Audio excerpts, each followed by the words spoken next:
tirelessly for the last 2 years, the hundreds of men and women. Lord, I pray that you will bless their efforts. And now for this time that we have gathered here today, Lord, I pray that you will bless this time. May we leave this place with a greater sense of assurance, a greater sense of your presence, a greater sense of our mission to do this task that is set before us. Now I pray this all in Christ's name. Amen.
Okay, I want to thank you all for being here. My name is Sergeant Kim Riley. I work for the Indiana State Police.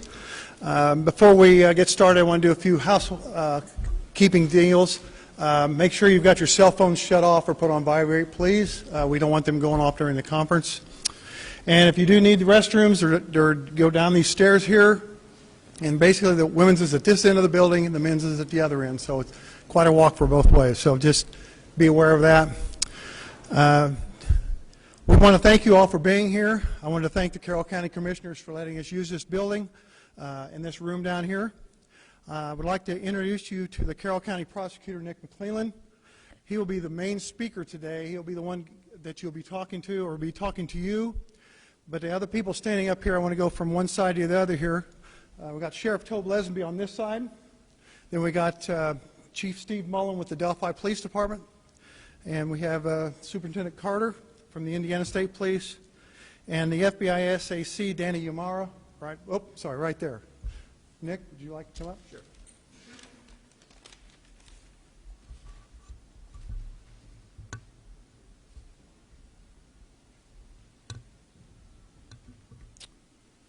Thank you, Mr. Riley. As he stated, my name is Nicholas McClellan. I am the newly elected prosecutor here for Carroll County. I want to welcome and thank everybody for being here today. This is an important occasion that we want to meet and talk about. Before we get too far into what I want to talk about today, I want to remind everybody this is not the only open case that we have in Carroll County. We also have an open investigation for the Floor fire that resulted in the death of the 4 little girls. So I just want to remind everybody, we're here today to talk about Abby and Libby, but that case is not forgotten either. That is still a very active investigation that we're looking into, and we're hopeful that that case will be solved in the near future as well. As I say, we're here today to talk about the Abby and Libby investigation and about just that investigation in general. I want to say that everyone appreciates you being here, and I'm thankful as well. As when I say everyone, I'm talking about Unified Command. That consists of local law enforcement, ISP, the FBI, and everyone else that's working diligently to try to solve this crime. I want to express all the hard work and dedication from all law enforcement officers that have been involved. They've taken time away from their family, from their lives in order to try to solve this case. And so I want to say that I appreciate everybody's work on this, not only the people standing behind me, but everybody involved. This case has affected the community in so many ways. I know that I have the dedication of the people behind me and the people behind the scenes that they will not rest until we get this thing solved. Abby and Libby deserve that kind of dedication, not only from me, but from everybody involved. They deserve that from us. The community has the promise from me and from my staff that my office will do everything possible to support the investigation. I know that I have the full dedication of all the agencies involved as well. The goal is the same for all of us. It's to bring the individual responsible for these actions to justice. As Mr. Riley stated, we're not going to discuss the specific aspects of the investigation today. I've directed all law enforcement to review all requests with me, all public requests before a response is given. That is simply to protect the integrity of the case. My main goal is to protect this case, to make sure that we don't do anything to jeopardize trying this case once we have someone arrested. And so in that vein, please be patient with any request that you make. Please understand that when you make a request through law enforcement, that they've got to meet with me, and we're going to meet as a group and give you an answer if we can, an answer that we can give you that doesn't compromise, again, the integrity of the case. Again, I appreciate everyone's patience, and I know everyone has the same goal that we have. And again, that's to bring the individual responsible for these actions to justice. So I hope everyone understands and appreciates that. I hope everybody understands and appreciates the process, and hopefully we can work together. Media is an important tool that we can use, an important tool that we want to use. We've had to date over 38,000 tips. On any given day, we receive a dozen or more tips. We anticipate more tips coming in after today's conference, and we're prepared for that. We have detectives, officers, and analysts working on these tips and investigating all possible evidence from these tips. All the tips are greatly appreciated. All the tips. We want to encourage people to continue to call in with any information that they may have. I always use the old adage, if you see something, say something. Nothing is going to be considered a dumb tip or a tip that we don't want. Information is our main weapon here, and so any bit of information that someone has, they need to call in and give us. That could be the missing piece that we need to solve this thing. That could be the missing piece that we're waiting on that ties everything together. I know the family has done everything they can to keep this in front of the media, to encourage people to call in tips, and I'm doing the same thing. I know the family's been fantastic. I appreciate their dedication and their resolve to get this thing solved. But any little tip could be the piece that we need. And so we want to encourage people to keep calling in those tips, keep giving us the information that you have. With that being said, we have put up today a poster here that's to my left. Now this is what the Unified Command believes makes a good tip. That doesn't mean if you don't have all this information that you don't call in the tip. Even if you don't have all this, continue to call that tip in. Let investigators take that tip and let them track down what they can from that tip. So no tip is bad or irrelevant or unusable. Again, information is our main weapon here. So what makes a good tip? Name of the suspect that you believe it is. Any identifiers, whether they have tattoos, birthmarks, long hair, short hair, height, weight, beard, mustache, any kind of things like that. A birthday, an approximate age if you have it. Last known address if you have it, or where they frequent. Any explanation of why you believe that this is the person involved. And then finally, what connection they have, if any, to Delphi. Why do you believe that they're connected to this case in any way? So I encourage everyone to keep calling in tips, even if you don't have all this information, but in the ideal world, this is the information we would want. This is the information that makes it easiest for investigators to look into that tip and track down on what information they can. I would encourage people not to do side-by-side comparisons on social media, or not to state that they have a tip on social media, whether it be Facebook or Instagram or Twitter or whatever that may be. That just muddies the water and hurts the investigation. If you have a side-by-side that you think is legitimate, or you have a tip that you think is legitimate, call it into the tip line. Either call it into the tip line or use the email or website address that we have where you can submit the tip through there. Let investigators work on that tip. Let the professionals take that tip with it. Again, the tip line is outlined in the poster here. It's also, the email is also outlined behind me, so make sure that everyone gets that. Once a person sends a tip over email, you will get an automatic response. Then if an investigator needs to follow up with you, they'll call you or email you back. Just understand you may not get a call back or an email back from an investigator right away. As I said, we expect more tips to come in now after this press conference, and that's the hope. The hope is that we can use media to get this out in front of people again. We want people to know this is not a cold case. This case is not closed. We are not done with this investigation. There are countless people working on this every day. So we want to get this out in front of people and want people to know we're still actively investigating all leads. We're still working on this case. I think about this case every day. I'm confident that we're going to get it solved, and I'm confident that I have a dedication of everybody standing behind me and everybody you don't see here today, that they're going to work and dedicate their lives to this until we get it solved. This is important. So I want to thank everybody for being here again. I appreciate it. There's just not enough I can say for all the work done by investigators and by the family. I don't want to end this without saying thank you to the families. Thank you for everything you've done. So with that, I'll turn it back over to Sergeant Riley, and he'll take it from there. Thank you.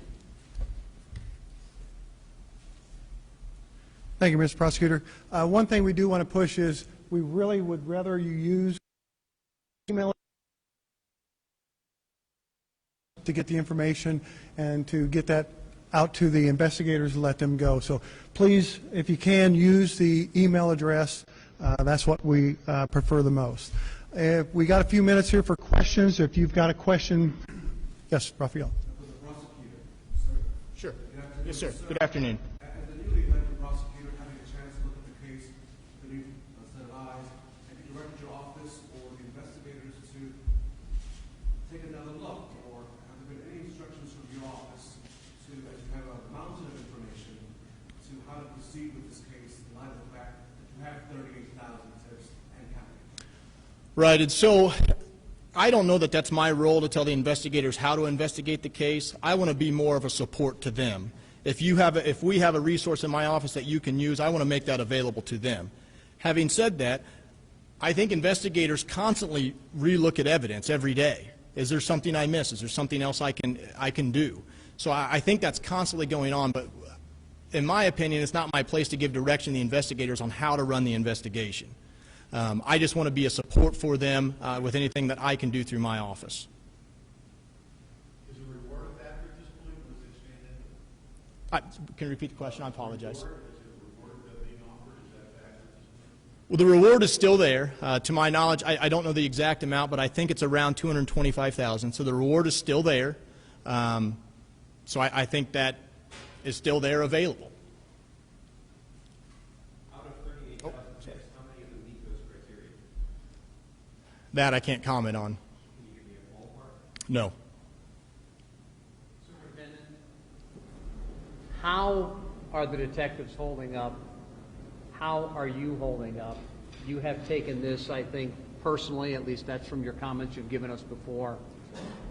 Did you think we would be here 2 years later still talking about this case? Rich, no, I did not. And how this has affected me pales in comparison to how it's affected the family members, this community, and these incredible investigators that have committed, literally, have committed their lives to this. I really appreciate the question, but we can't lose sight of that. But on the other side, I'm inspired by what I see. And I had somebody recently ask me about the word hope, and I have tremendous hope. Tremendous hope. Seeing what's happened has been an extraordinary journey for me. And most importantly, though, while we're standing up here today, I think all of us would probably agree the people that matter are flanking us. We just get to represent them. So, Rich, I appreciate the question. Superintendent, I understand you may not be able to answer this question, but I thought I would just ask anyway. I know around the time that when John Miller was arrested for April Tinsley's murder, at the time I know that you guys were looking into the methods that Karen Vaughn and the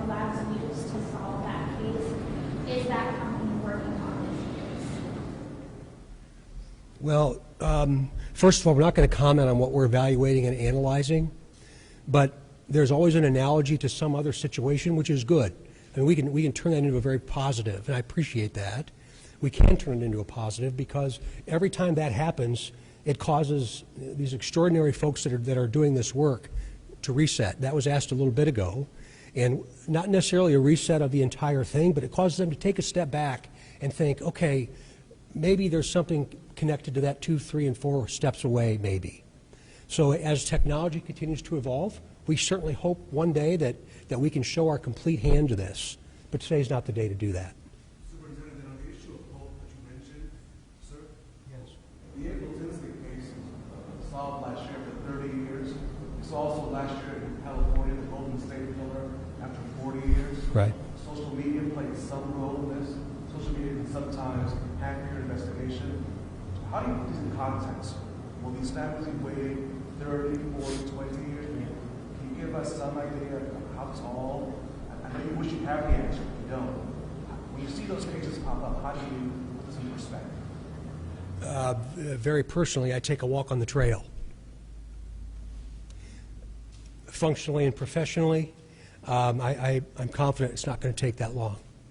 I think there are a lot of things happening in regards to the way in which we communicate, social media platforms, as human beings, in all that we do each and every day. Somebody knows who this murderer is. Somebody knows. So I really believe that it's not going to be another April Tinsley case. I can't imagine what her family endured for nearly 30 years. And I don't believe it's going to be that way here in Delphi, Indiana. How do you measure progress in this investigation? Say you're moving in the right direction, I think, is what I'm hearing. How do you measure progress, and what effect does the armchair detectives have on the investigation when they start putting up these side-by-side comparisons? Well, I can tell you that Chief Mullins, Sheriff Linsonby, the FBI, all the way up to the Grant Mendenhall here in Indiana, we communicate all the time. But again, what we communicate is what we hear from those folks that are doing this important work. So that rhythm is going to stay strong. It's going to stay strong. What I've heard multiple times over the course of this, when we think we're done, we're going to start all over again. When we think we're done, we're going to start all over again. The FBI and the resources the FBI has brought to Delphi, Indiana have been extraordinary. And the technology and the pieces and parts to maintain a huge, huge case that we've had for now 2 years. So we'll stay diligent and we'll maintain that hope. What was the second part of your question, Rich? The effect of what I've heard, the armchair detectives who do their own work and start putting up mugshots and social media pictures of somebody who they think looks like the sketch of the suspect. Generally speaking, it's not helpful, and it hampers the investigation. With the way in which Nick is involved here in this county, the way in which the families of Abby and Libby are involved in this county, that is not helpful. It is not helpful. And as he said, forward us information, but don't do the analogy on your own. Please. The person you're looking for could be listening and looking in. Is there anything you want to say to them?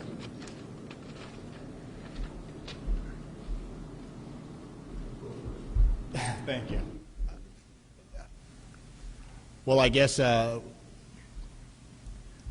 confident we're going to solve this case. So I'm confident that if he's listening in or she's listening in or whoever it is, that at some point I will be sitting across from you in the courtroom. And so about all I can say about it, but I'm confident we're going to resolve this case. I'm confident we're going to get an arrest, and I'm confident we're going to solve it. So. I'm sorry, I've got to take a stab at that.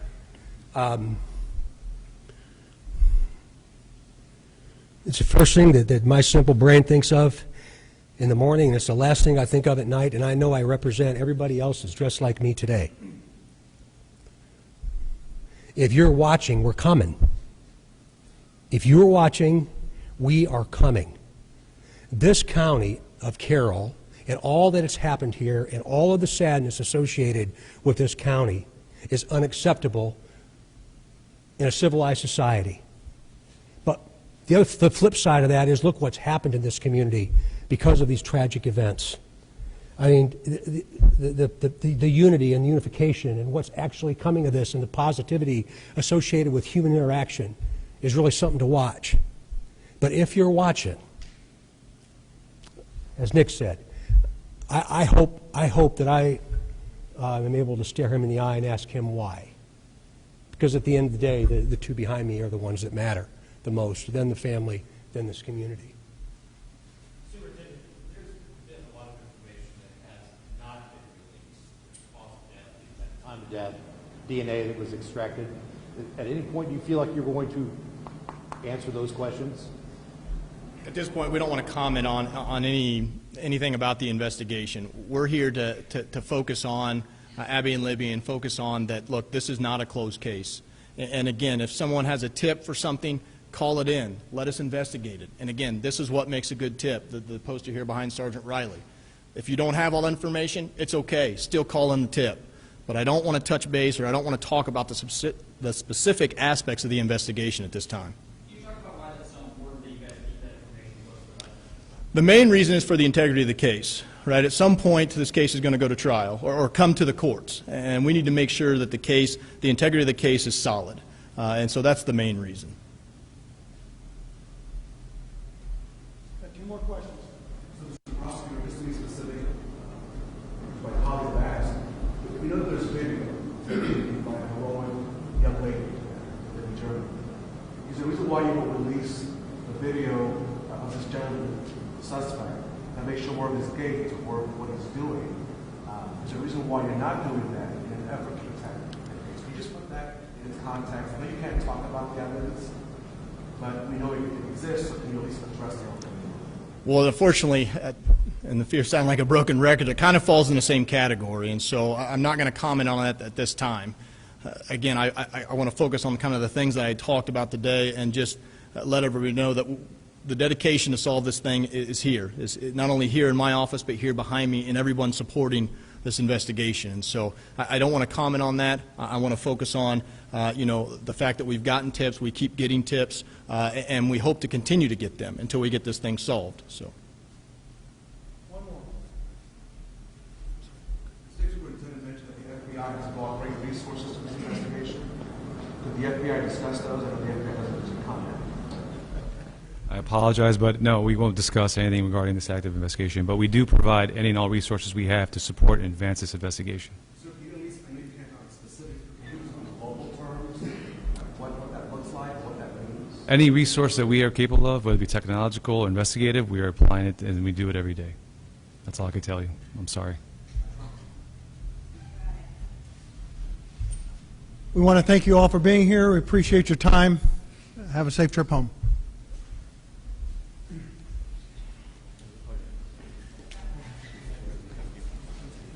Sir.